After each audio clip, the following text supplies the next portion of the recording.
Hello बच्चों, हमने देखा था जिसमें से दो कहानियां स्टोरियां पढ़ लिए थे, जिसमें से ढहते विश्वास जो कन्नड़ भाषा में लिखा गया है और जिनके लेखक श्रीनिवास है, और ढहते विश्वास दही वाली मांगमा कन्नड़ भाषा में, और ढहते विश्वास उड़िया भाषा में जिस से लिखा गया है, जो सात कोड़ी होता लिखे है। इस बार आप नेक्स्ट टॉपिक पढ़ने वाले हैं माँ, गुजराती जो है, गुजरात भाषा में लिखा है, ईश्वर पटेलीकरण।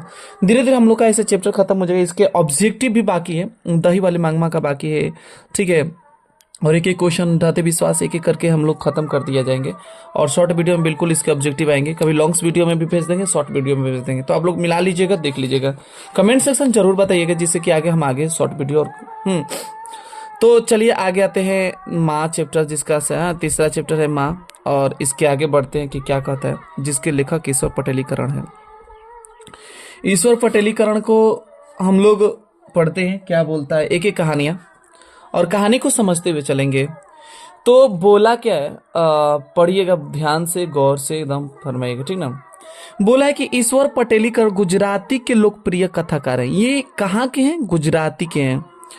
और इनकी कथा साहित्य में गुजरात का समय और समाज, मतलब ये जो ईश्वर पटेलीकरण है ना, वो जितने भी चीजें लिख रहे हैं वो टोटल के टोटल गुजरात के, जिस समय के गुजरात रहे हैं उस समय के घटनाओं के, समाज के, नए पुराने मूल्य के, दर्शन और कला आदि रच पककर एक नई आशा, ठीक ना, आस्वादकता के साथ उपस्थित होते हैं। इसी ने इन्होंने सबसे फेमस जो लिखे हैं वो है खून की सगाई, ठीक है, खून की सगाई इसकी प्रसिद्ध कहानी है। और काला पानी इनकी लोकप्रिय उपन्यास है, बहुत फेमस है, ये जान जाइए चैप्टर। ये मतलब ये पॉइंट बहुत पूछता है कि खून की सगाई लिखा किसने है, तो ईश्वर पटेलीकर है। और काला पानी का उपन्यास किसके लेखक है, तो ईश्वर पटेलीकर। क्वेश्चन बहुत बेहतरीन तरीके से होता है। साहित्य के अलावा श्री पटेलीकर सामाजिक राजनीतिक जीवन में भी सक्रिय रहे हैं। मतलब इन्होंने जो साहित्य में भी इस्तेमाल किया, इन्होंने दर्जनों पुस्तक पुरस्कृत और बहु प्रशंसित हो चुकी हैं। यह कहानी गोपाल दास नागर द्वारा संपादित और अनुदित कहानी है। गोपाल दास नागर, और कहाँ से लिए गए? माँ से संभाल लिए गए। अब यहाँ बात बोलेंगे कि माँ से संभाल लिएगा, मतलब ये क्या है, मतलब कहानी ये ऑलरेडी माँ एक बुक लिखे होंगे बड़े बेहतरीन, जिसमें से बेहतरीन कहानी होगी, उसमें से छांट के ये वाला माँ डाले हैं। अब उन्हीं माँ का ही क्वालिटी दे दिए डायरेक्ट। तो चलिए, कहानी इतनी बेहतरीन है, ऐसी बेहतरीन कि इसकी कहानी पढ़ने के बाद लगता है कि हाँ, इसे पहले पढ़ेंगे तो पता चल जाएगा, है ना, क्या होती है। और ठीक ना। तो बोला है कि मंगू को पागलों के अस्पताल में भर्ती करने की सलाह लोग उसकी मां को देते थे। किसको देते थे? मां को देते थे। जब उसकी आंखों में देते थे, तब उसकी आंखों में आंसू झिलमिला आते हैं। अब सिंपल बात है कि अब कोई, जैसे में कहा जाए कि अब कोई मां को कहे कि नहीं जाओ, कि अब आप अस्पताल में भर्ती कर दीजिए, तो इनके आंखें में आंसू आ जाते थे। और हर एक को वह एक ही जवाब देती कि मैं मां होकर सेवा नहीं कर सकती तो अस्पताल वालों की क्या पड़ी है। बात सही है, गलती नहीं बोल रही, बात एकदम परफेक्ट बोल रही है कि अगर मान लो कि मां नहीं कर सकती तो उसको कौन बाकी करेगा, दूसरा कोई थोड़े करेगा। तो अपंग जानवरों की गौशाला में भर्ती कर आने जैसा ही यह कहा जाएगा। आगे बात करते हैं। देखो, मतलब उन्होंने अस्पताल को ऐसा बताया कि गौशाला है ना। अब गौशाला में समझो कि जिस प्रकार गौशाला में अगर अपंग जानवर, मतलब लंगड़े लूल्हे डाल दिए जाए तो फिर उनका क्या हाल दशा होगा। जितने भी पॉइंट बता रहे हैं मेरे अंगुलियों पे एकदम देखते रहिएगा, पॉइंट कहाँ जाता है वो समझाते हुए पॉइंट जाते हैं आगे, ठीक है। इधर उधर ध्यान नहीं देना, एकदम गौर से सुनिएगा तो इसकी कहानी का निचोड़ एक बार में समझ में आ जाएगा। और हम आशा करेंगे कि अगर एक बार समझ लेंगे या सुन लेंगे ना, तो आपको दोबारा पढ़ने की जरूरत ना पड़ेगी, नौबत भी नहीं आएगा।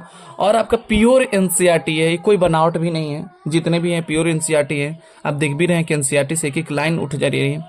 और देखिए, हम आशा क्या, ये पूर्ण विश्वास है कि ये जितने भी एक एक लाइनें हैं, बस एक बार दो बार पढ़ने के बाद ये आपके इतना मुंह पे जबान पे आ जाएंगे, जिससे कि बाद में ये सक्सेस। माँ की ग्रंथि प्रकट हो जाने के बाद कोई उनसे ऐसी बात करता भी नहीं थी। अब कौन बोलेगा कि बाप सही बात बोल रही है, जब माँ नहीं करेगी तो दूसरा कौन करेगा।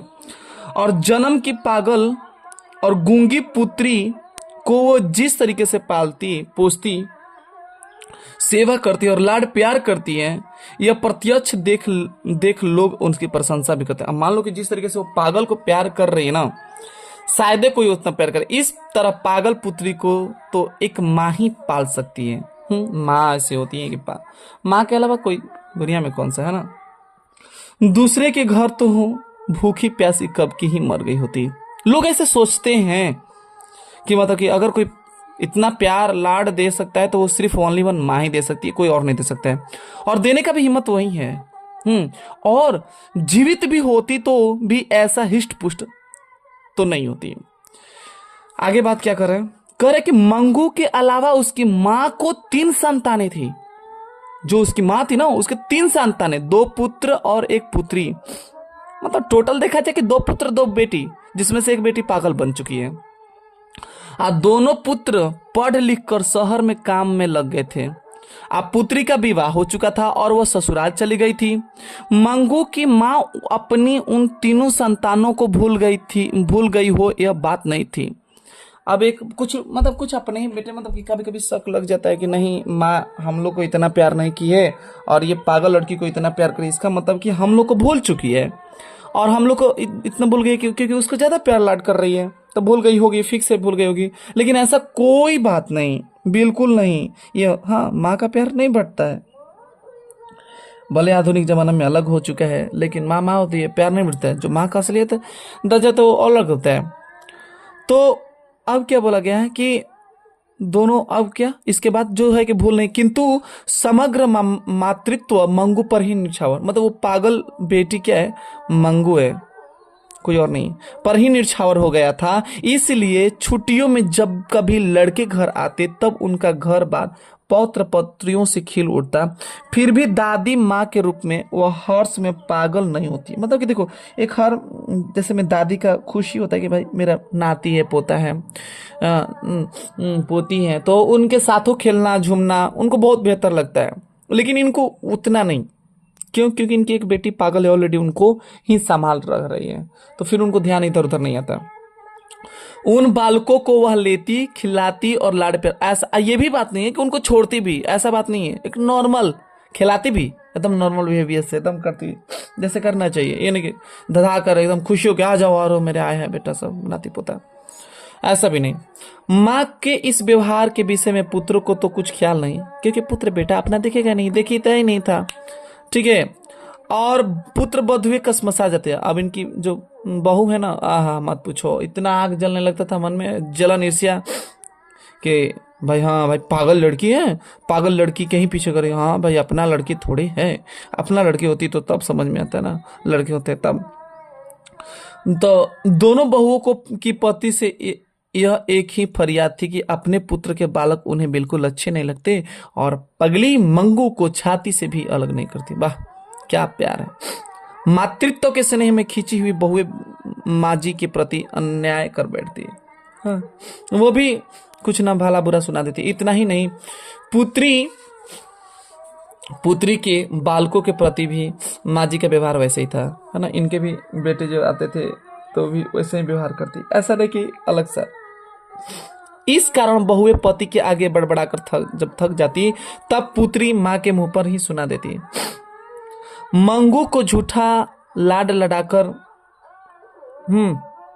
ही तूने अधिक पागल बना दिया। ये कौन? उसकी बेटी कर रही है कि पुत्री माँ के मुंह पर ही सुना देती कि मंगू को, बेटी सुना रही है माँ को कि ये मंगू जो पागल है ना, ये तुम्हारे लाड प्यार की वजह से पागल है और ज्यादा पागल है। अगर आदत डाली हो तो जानवर को भी खाना पैखाना पेशाब कहाँ करना और कहाँ ना करना इसका ख्याल आ जाता है। 12 वर्ष की लड़की चाहे जितनी पागल हो, अब मतलब देखो ये जो लड़की है वो कितना वर्ष की है? 12 वर्ष की है।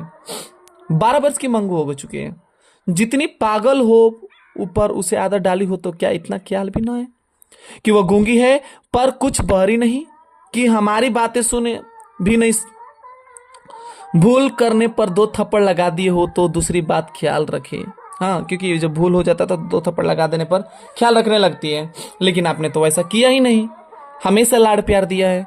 उसकी पुत्री आगे कुछ बोले उससे पहले ही माँ जी की आंखें बरसने लगती थी। भाई अब क्या करे, ये भी स्नेह बंध में थी और कुछ कहा भी नहीं जा सकता था। हाँ, पुत्री का हृदय भी भर आया, परंतु कलेजा कठोर करके वह मन ही बात निकाल बिना न रह सकी। वो भी आता था लेकिन मजबूरी में कह देती थी। उसको भी लगता था, चोट लगता था, ऐसा नहीं कि वो भी तो उसकी बहन है ना जो पागल बन चुकी है। तुम समझती हो मंगू को लाड़ प्यार करके उसे सुखी बनाती हो, पर यह समझ लो कि तुम ही उसकी इसकी वास्तविक दुश्मन हो।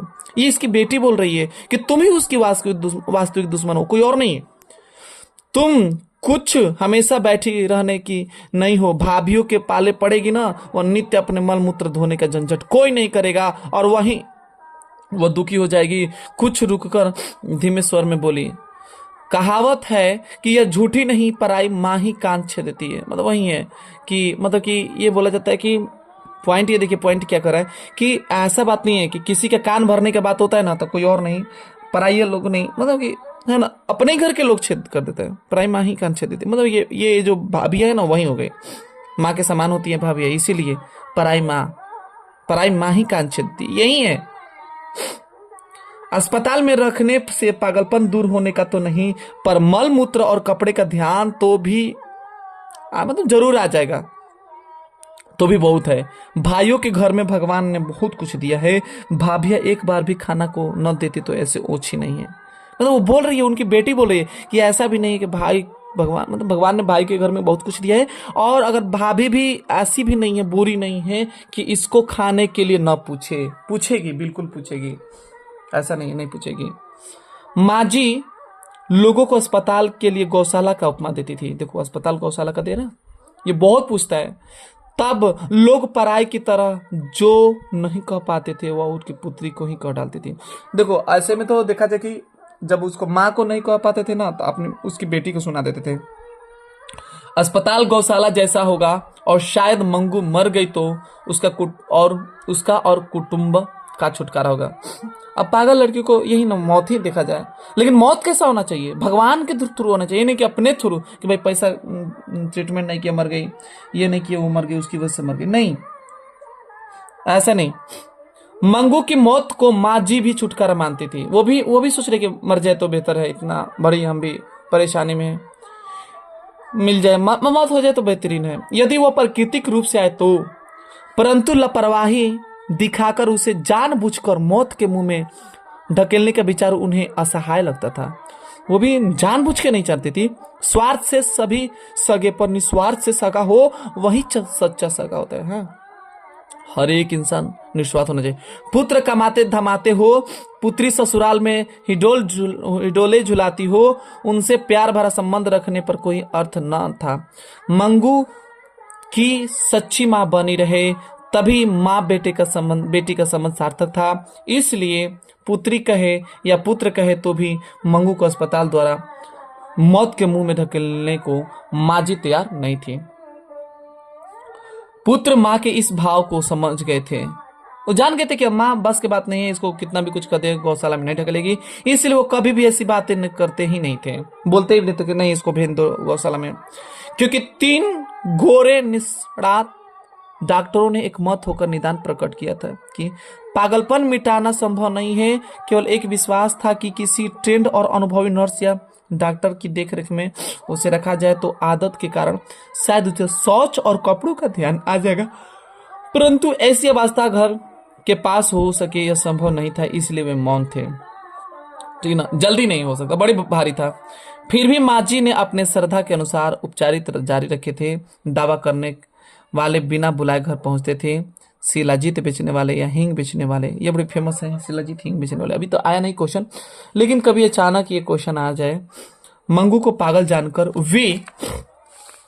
वे क्या करते थे, वे जानते हैं कि इसका दावा करते, जानते हैं कि इसका दावा करते। उन लोग को भी फायदा होता था, अनपढ़ाते थे भाई, हाँ हमारी दावा सेट कर जाएगी, अम्मा को इस बात का बहुत बेहतरीन सेट कर जाएगी, दे दीजिए दे दीजिए दे दीजिए। बहुत बेहतरीन। अब हर पागल कैसे ना, ये हर लोगों पे उम्मीद है जो झूठ के बोल के जाए उस पे भी।